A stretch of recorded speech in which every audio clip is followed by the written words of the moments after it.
The hallway smelled faintly of antiseptic and something sweeter, maybe lilies. Margaret blinked against the blinding hospital light above her. Her head ached, a dull throb stretching from temple to neck, and the sheets beneath her felt stiff and unfamiliar. Where was she? Why couldn't she remember? A nurse with kind eyes noticed she was awake. "Good morning, Mrs. Grayson. You're in the hospital. You took a nasty fall down the stairs. Do you remember what happened?" Margaret blinked slowly. Her mouth opened, but nothing came. Her thoughts were disjointed, slippery. I'm not sure." The nurse offered a sympathetic smile. "That's okay. Memory loss is normal after a head injury. You're lucky your son found you when he did." "My son?" As if summoned, the door opened, and a tall man stepped in. His shoulders were square, his hair professionally parted. He looked familiar, yet distant, like a photo in a frame you'd stared at too long. "Mom," he said softly, crossing to her bedside. "It's me. Daniel." Daniel. Yes. That was his name. Her son. His smile was wide, but his eyes were calculating, like he was reading her face instead of feeling her pain. "You're okay," he said, smoothing her hair. "You just need rest. The doctors say you might have early-stage dementia. It explains the forgetfulness, the confusion before the fall. But don't worry. We'll take care of everything." He spoke gently, like a nurse to a child, and Margaret felt her skin crawl. The next few days blurred. Doctors ran tests, scribbled notes. Nurses came and went.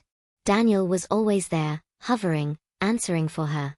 "Mom's been acting strange for weeks," he told a neurologist. "Forgetting where she put things. Confusing days. And now this." Margaret wanted to protest. She didn't feel crazy. Just foggy.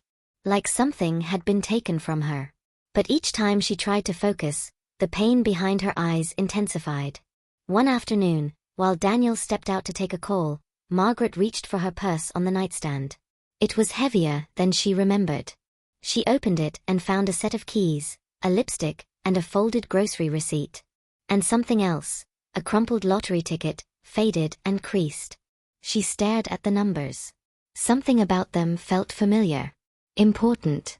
Her fingers trembled as she slipped it into the hospital gown pocket before Daniel returned.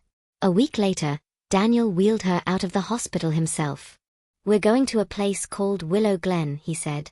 "It's one of the best assisted living centers in the state. You'll be safe there." Assisted living? Margaret tried to remember agreeing to this. Had she? The confusion made her hesitant to argue, and her strength hadn't returned. Willow Glen was clean, modern, and sterile. White walls. Locked doors.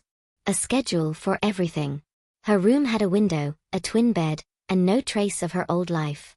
Daniel visited once a week, always bringing something small, a scarf, a framed photo, fruit she didn't like. Always smiling. Always watching. "You're better here, Mom," he said. "I know you're still adjusting. But this is home now. It's what Dad would have wanted." Margaret stiffened. "Your father?" Daniel's expression darkened. "Passed away last year. You don't remember?" Her throat tightened. The funeral, the will, nothing came to her. But his name. David. It stirred something. A memory half-formed. David arguing with Daniel, money, yelling, and then gone. That night, Margaret sat up in bed and pulled the lottery ticket from her pillowcase, where she'd hidden it since the hospital. The numbers stared back at her. Why had she kept it? In the lounge the next morning, the TV played the lottery draw results from 2 weeks ago. She checked the date. Her breath caught. The numbers matched. Every single one. Her hands trembled. She looked around. The room was empty. If she was reading this right, she had won. $22 million. She sat in stunned silence. Then quickly folded the ticket and tucked it into her bra. Her heart thundered in her chest. No one must know. Not yet. That evening, after lights out, Margaret heard footsteps outside her door. She pretended to sleep, her back turned to the room. Daniel's voice. "She's getting worse," he whispered. Another voice, a woman's. The doctors say her scans are inconclusive. Early stage signs, maybe. But she's still legally competent. She can't live alone. I've got power of attorney. I'm not letting her screw up what's left. You know how much money she's sitting on. Margaret held her breath. Who was he talking to? The woman sighed. Just don't do anything rash, Dan. If the state investigates. They won't. She's barely coherent. I'm doing her a favor. Their voices faded down the hall. She didn't sleep at all that night. The next morning, Margaret stared into the mirror above her sink. Her reflection was pale, thinner than she remembered. But behind the confusion, behind the lost memories, something fierce was waking up. She had a winning ticket. She had a mind still sharp enough to know betrayal when she heard it. And she had to get out. The walls of the hospital were painted in calming shades of beige and mint, but nothing could soothe the inner turbulence Margaret felt. For a week, she had wandered the sterile hallways in a mental fog.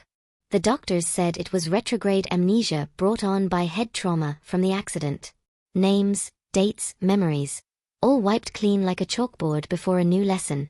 But in the last few days, the mist began to lift. Flashes of familiarity. The smell of cinnamon from her neighbor's bakery. A nurse's laugh that reminded her of someone from her past. And then, like a jolt, a name returned to her lips without warning. Daniel. Her son. Daniel was the only visitor she had received so far. Each visit was brief, mechanical. He brought her practical items, a change of clothes, her old phone, even a framed photo of the two of them from a birthday party. But his words were hollow, and behind the smile lay something unspoken, something cold. Today, he came again. Suit pressed, smile plastered on, phone never far from his hand. Hi, Mom, he said, leaning down to kiss her forehead like a dutiful son. Feeling any better? I remembered your name today, she said. Daniel. You're my son. His smile faltered for a second, just a flicker before returning. That's great, Mom. Progress. The doctors said this might take time, but you're coming along. She tried to study his face, searching for warmth, for some sign of love. But what she found instead was calculation. A mask. How long have I been here? She asked. About 2 weeks, he replied quickly, glancing at his watch. I've been handling things at your place, making sure the bills are paid, your mail sorted. Don't worry. Do I have a job? She asked tentatively. Or anyone else in my life? Daniel hesitated. You were retired. And you don't really have anyone else. It's just you and me, Mom. Like always. Her gut told her that was a lie. That night, Margaret waited until the hallway was quiet and the nurse at the desk was dozing. She snuck out of her room and wandered into the hospital's small library, a forgotten corner filled with outdated magazines and local newspapers. There, she found a stack of mail in a tray labeled Unclaimed Patient Deliveries. Her name was on one of the envelopes. She opened it. A statement from her bank. Her account had been emptied. $300,000, gone. Margaret felt her breath stop. Her heart hammered in her chest as she flipped through more documents. A retirement check, redirected to another account. A property tax notice. Another envelope showed a withdrawal slip with a signature eerily similar to hers, but slightly off. Daniel. The next morning, she confronted him. Did you take my money? She asked, her voice firm and trembling at once. He blinked. What are you talking about? My account is empty. Where's my money? He scoffed and ran a hand through his gelled hair. Jesus, Mom. You're confused again. This is exactly what the doctors warned me about. Paranoia, false memories. You forged my name. Daniel's expression hardened. The mask was off. Listen, he said sharply, you've been slipping for a long time. This accident just made it worse. You didn't even remember who I was last week. He stepped closer, lowering his voice. I've already talked to a legal consultant. You're not capable of managing your own affairs. I'm filing for guardianship. And once I have it, you're going into full-time care. Margaret's hands trembled, but not from fear, from rage. "I'm not crazy," she whispered. "And I'm not going anywhere." "You don't have a choice," he said coldly. That night, Margaret didn't sleep. Her mind raced. She had no allies, no proof, just a gut feeling and a son who was hell-bent on institutionalizing her and taking everything. She opened the nightstand drawer and pulled out the photo he had brought of the two of them. She stared at it. It looked so happy, cake, balloons, a party. And then she saw it. In the background, pinned to the fridge, a lottery ticket. She squinted. The numbers were faint, but her mind clicked. The date was recent. Very recent. Suddenly, the memory struck like lightning. That ticket. It wasn't just pinned up for fun. She had bought it the night before the accident. The news had reported someone in her town had won the megabucks jackpot, $18 million. Could it be hers? Had Daniel seen it and tried to erase her? The next morning, Margaret faked sleep when Daniel came in. He was unusually cheerful, humming to himself as he rifled through the closet. She cracked one eye open and watched him pull a box from under the bed. He opened it. Inside, her purse. He flipped it open, dug around, and pulled out a small folded slip of paper. The ticket. He slipped it into his coat pocket, then quietly left. Margaret sat up, cold fury coursing through her veins. He wasn't just taking her money. He was taking her life. The hallway light flickered as Margaret tiptoed toward the attic of her rented cottage. Dust coated the wooden planks like a forgotten snowfall, and the air felt heavier the closer she got to the door. She hadn't remembered the attic until that morning when, during her tea, a flash of memory came. Someone had told her once, "Hide it where no one thinks to look, even yourself." Now she stood in front of the creaking door, heart pounding like a drum in a storm. With effort, she pulled the handle. A groan echoed as the hinges gave way. The attic was dim, the only light coming from a narrow window that looked out over the sea. Inside, boxes were stacked high, some labeled, others not. A deep tug in her chest drew her toward one particular box, unmarked, tucked in the far corner like a buried treasure. Margaret opened it slowly. Inside were photographs. Her as a child, her late husband smiling in a crisp suit, and a young, wide-eyed man beside her. "Daniel," she whispered. She hadn't seen her son's face in her dreams for weeks now. But here it was, young, eager, and trusting. A far cry from the sharp-eyed, calculating man who tried to have her institutionalized. Beneath the photographs, she found a velvet pouch. The contents clinked softly. Margaret opened it and pulled out a set of keys and a folded document. Her hands trembled as she read. Safety Deposit Box 2187, Westview First National. And there, below the address, the words, Lottery Ticket 38-07-56-12-19-44. Her breath caught. Suddenly the television reports came rushing back. Last month's record-breaking power draw. The winning numbers. Billions. The numbers matched. Her memory wasn't lying. That evening, Margaret sat at her small kitchen table, the light from the single hanging bulb casting long shadows over her face. The ticket in her hand, the key resting beside her tea. Her thoughts whirled, battling memory gaps and flashes of sharp clarity. She hadn't wanted money. She had bought the ticket months ago at Daniel's suggestion, a rare light-hearted moment between mother and son. They had joked about what they would do if they won. He said he'd take care of everything. Apparently, everything included taking care of her. She sipped her tea and laughed bitterly. Her own son thought she was crazy. Wanted her gone so he could have control of the house, the bank accounts, and now, unknowingly, the ticket. But she still had time. No one knew she had it. And now that she remembered, she couldn't let him near it. Her memory was fragile, but her instincts were sharp. She would need help, someone she could trust. The next morning, Margaret returned to the coffee shop where she'd met Ellie, the kind-hearted waitress who'd noticed her confusion that day weeks ago. Ellie spotted her immediately. "Miss Harrow, it's so good to see you up and about. You look lighter." Margaret smiled. "I need your help, Ellie. And I can't explain why just yet, but it's important." Ellie glanced around, saw Margaret's trembling hands, and took her to the back corner. "I remember everything now. Almost. Enough. My son tried to put me away, Ellie. He told doctors I was a danger to myself. Ellie's eyes widened. What? Why would he do that? Margaret leaned in, voice low. Because he didn't want me remembering the lottery ticket I bought. The one that won. Ellie gasped. Are you serious? Margaret nodded and placed the key and document in front of her. I need to go to the bank tomorrow. I need someone to come with me, to watch my back. Can you do that? Ellie took her hand. Of course. But Daniel was already sniffing at her trail. Back in the city, Daniel Harrow sat at his mahogany desk, flipping through documents his lawyer had sent. Power of attorney forms, memory test results, and the court date to determine Margaret's mental competence. It was all in motion. Yet something gnawed at him. She had vanished.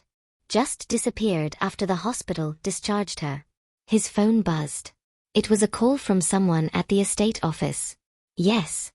He barked. Sir, someone accessed the cottage in Seabury. He stood abruptly. What? A neighbor saw her there. Send me the address again. I'm driving there tonight. Daniel slammed the phone down. His teeth clenched. She wasn't supposed to remember. She couldn't remember. But if she did, and she found that ticket, everything he worked for would vanish. The next morning, Margaret and Ellie arrived at the grand brick building of Westview First National. The clerk scanned the key and led them into a quiet, secure vault room. When Margaret opened box 2187, the ticket sat nestled between two certificates of deposit. She took it carefully, hands steady, and tucked it into her coat pocket. Outside the bank, Ellie asked, What now? Margaret looked to the sky. Now, I disappear. I need to vanish long enough to claim the winnings without Daniel getting wind of it. You can't just vanish though. Watch me, Margaret said, smiling. But just as they reached the car, a silver SUV pulled up across the street. Daniel. Margaret's face went pale. Ellie reacted instantly, pushing her behind the wheel and jumping into the driver's seat. Hold on, Miss Harrow. They sped off down the hill, gravel flying from the tires. In the rearview mirror, Daniel shouted, Too late. Inside the car, Margaret clutched the ticket. For the first time in weeks, she felt the weight of power return to her. No more running. No more forgetting. She was Margaret Harrow. And she wasn't crazy. She was rich, and finally ready to fight back. The highway stretched like a ribbon of regret behind Martha as the wind swept her silver strands across her face. She hadn't spoken much since she'd left the hospital, the lottery ticket still folded inside her wallet like a sacred talisman. A part of her still couldn't believe it. $6.2 million. Life-changing, soul-liberating money. But instead of elation, she felt a strange unease clawing at her chest. She parked the rented sedan outside a sleepy roadside diner in Ashcroft, the last town before she would disappear completely. She'd mapped the route from the back of a discount motel room, using shaky hands and borrowed Wi-Fi. No bank account. No phone. No digital trace. If she was going to vanish, it had to be clean. Martha stepped into the diner, the bell above the door chiming like an omen. The warmth and smell of bacon and coffee greeted her, but it was the newspaper on the counter that caught her eye. Elderly woman missing after sudden hospital discharge. Family suspects mental health crisis. Her breath caught. There it was, her name, her face. And the quote from Jeremy. We just want to bring Mom home safely. She's not well. Fury bubbled under her ribs. Not well? After you tried to have me committed? She clenched her fists, forcing herself to breathe. But then another article, buried at the bottom, caught her eye. Businessman arrested for embezzlement in Larchmont Hills development scandal. She almost passed it, until she saw the name. David Trench. Her late husband's business partner. The man who'd disappeared a decade ago, along with half their retirement savings. Suddenly, memory jolted like a rewound tape. Flashback. Martha was in the study. Rain drummed on the roof, and thunder muttered in the distance. David and Philip, her husband, argued in the next room. The doors were thin. You told me it was a clean deal, David. Our pensions, our savings. You promised. You wanted fast returns, Phil. I gave you what you asked for. You lied. There's no housing development. It's a damn sinkhole of debt. Then David's voice, low and cold. You keep talking like that, and I swear I'll bury this whole thing. You, me, everything. Martha's knees buckled slightly in the diner booth. So it was true. The scandal. The money. The betrayal. And suddenly, something clicked. Something her memory had hidden for months. Jeremy was working with David.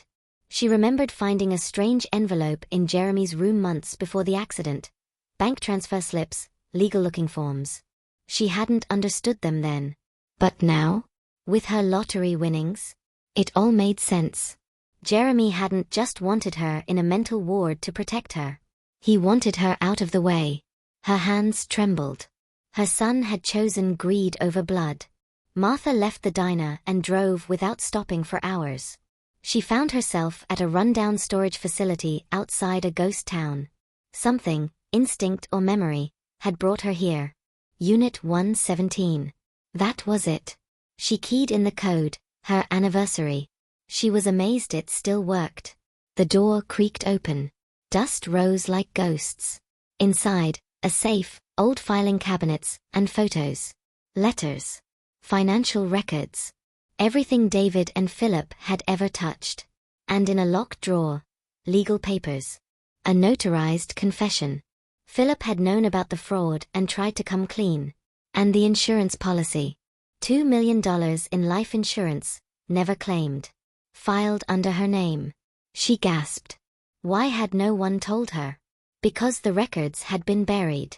On the top of the folder, a sticky note in her own handwriting. If something happens to me, or if I forget, this is the truth. Don't let them win. Her own voice, from the past. The sun was setting as she sat on the tailgate of her rental car, staring at the burning sky. For the first time since the accident, she didn't feel like a ghost. She was real. And she remembered. And she was done running. The rain had passed, but the earth still held its memory. Wet leaves clung to the bottoms of Edith's shoes as she stepped into the garden of her small cottage in Maplewood. The soft smell of lavender and wet soil curled around her like a scarf, comforting and grounding. In one hand, she held a trowel. In the other, a worn, brittle envelope, creased from years of hiding and handling. Inside was a lottery ticket. Not just any ticket. The ticket. The one she had forgotten about for almost 2 years. The one she had bought the same day her life cracked in half. It had been buried in the wooden box under the hydrangeas, inside the weathered tin labeled tulip seeds. She hadn't remembered putting it there until a fragment of memory returned like a photograph dipped in developer fluid. Slow, uncertain, but unmistakable. She remembered the pungent smell of rain that day. She remembered Jason yelling. She remembered the feeling that she needed to hide something precious. And now she knew why. Edith stood motionless under the fig tree. The wind brushed the edges of her sweater, but she didn't feel it. Her eyes were fixed on the numbers printed in faded black ink, the blue and white logo of the National Lottery still crisp despite the years. She had checked the numbers 3 nights ago, alone, trembling, barely able to punch them into her phone. Her heart had nearly failed her when the page loaded. Jackpot, $28.7 million. Her numbers. Every single one. A perfect match. She had won. All those months ago, before the accident, before the betrayal. Before Jason had tried to erase her. She had won everything. But the real victory wasn't the money.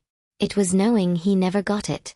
That night, Edith sat at her kitchen table, the envelope now tucked safely into the pocket of her cardigan.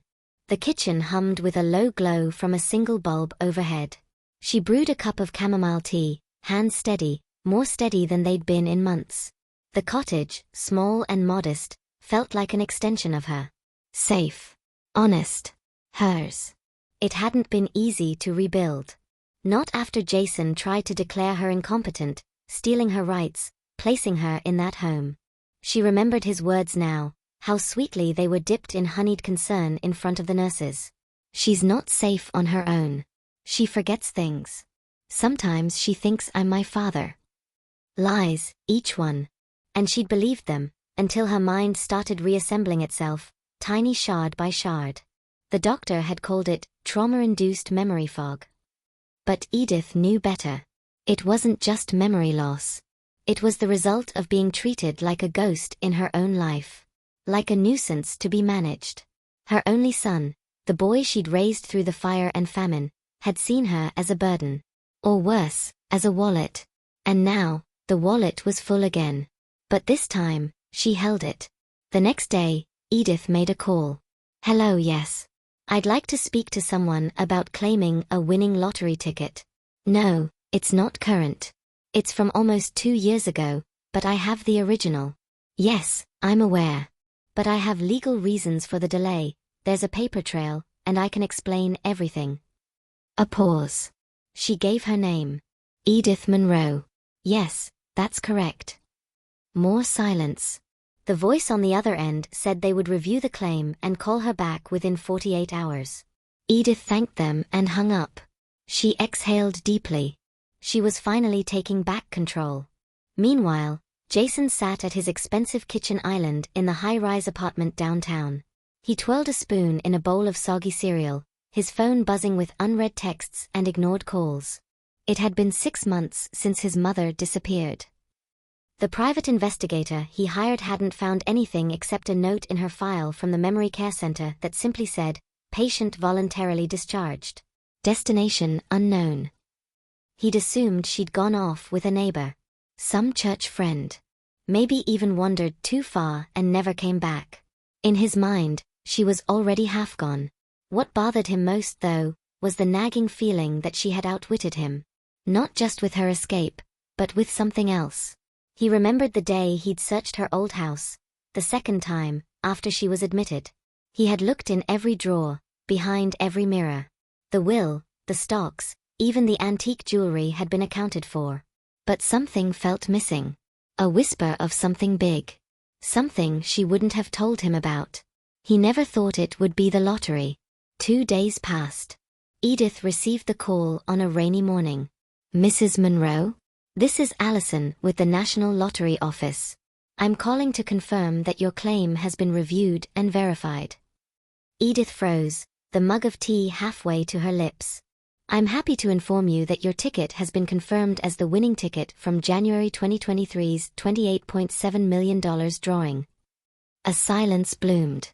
"We'll need you to come into the main office with 2 forms of ID. We'll process the paperwork, and you can decide if you want the lump sum or annuity. The funds will be disbursed in approximately 3 weeks." Edith's voice was thin. Thank you.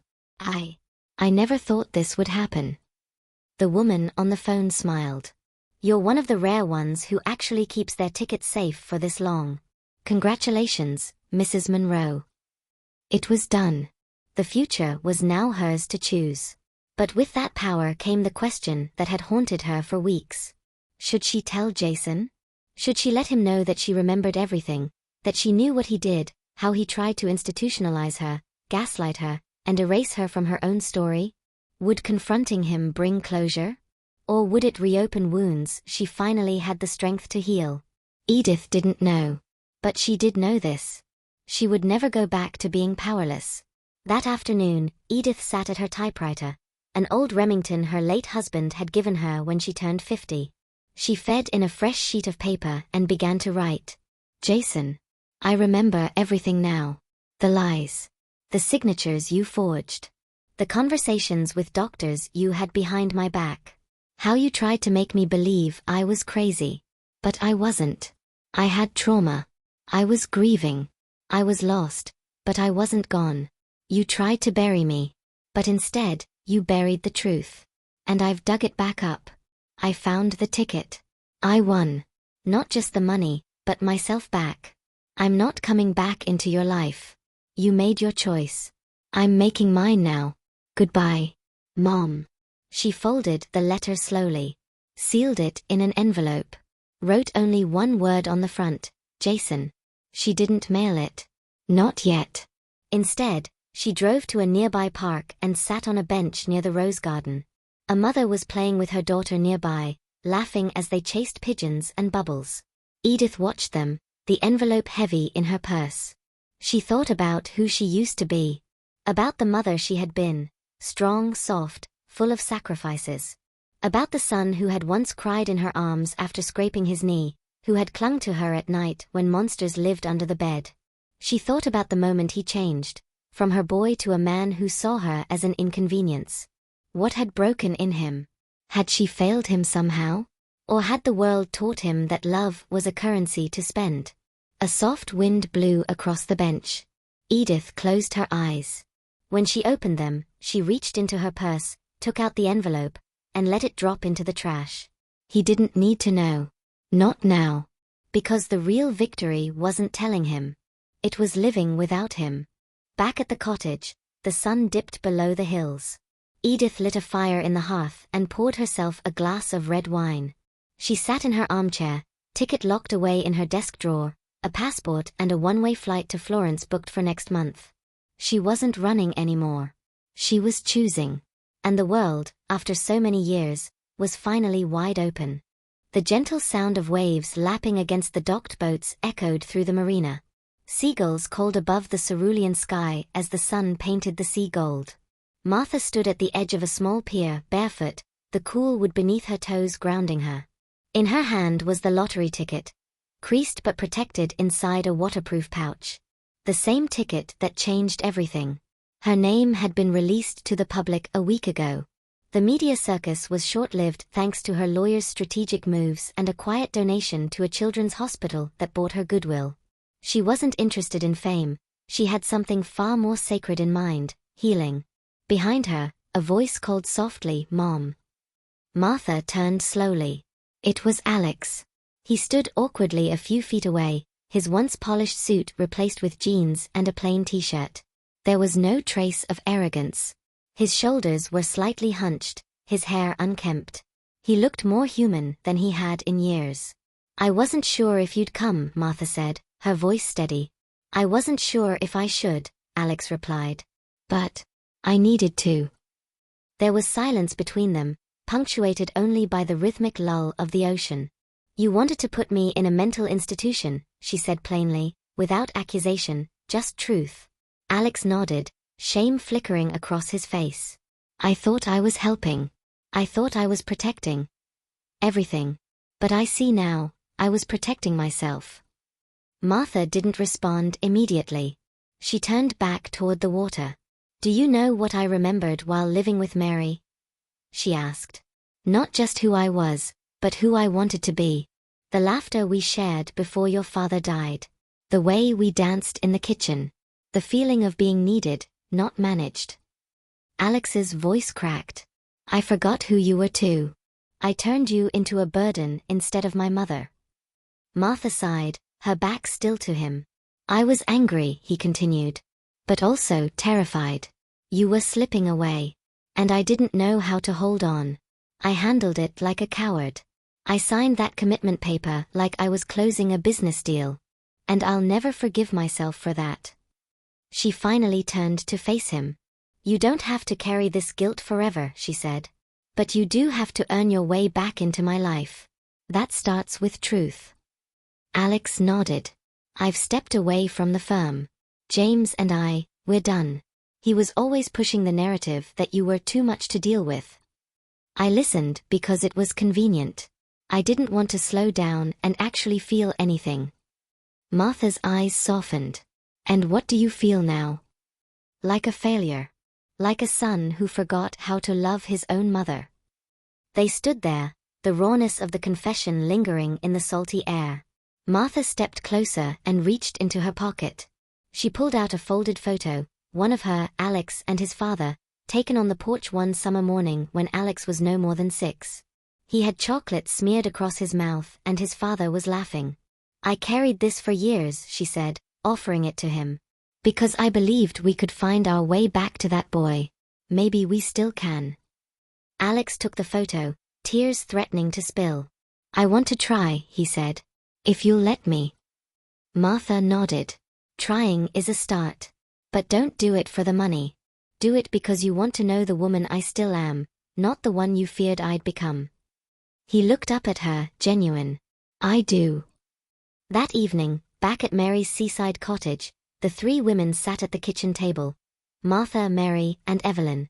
Wine glasses were half full, laughter bubbling between them as if they had been young girls again. "You're really going to start the sanctuary?"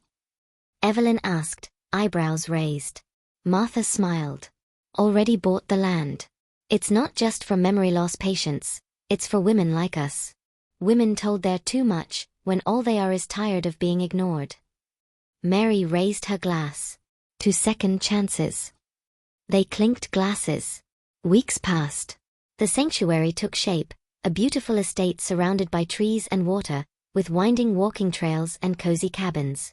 Martha named it Willow's Grace, after the willow tree she once sat beneath with her husband on their first date. It wasn't a secret retreat. It was a haven for renewal. Alex visited often, not to beg forgiveness, but to volunteer. He brought books, planted flowers, and slowly learned the rhythm of empathy. He met women whose sons had abandoned them, whose daughters never called. He started to see his mother not as someone he failed, but someone who gave him a chance to grow. One afternoon, as he was helping lay out garden beds, he turned to Martha. "I want to invest in this place," he said. Martha raised an eyebrow. "Financially?" "No," he said, smiling.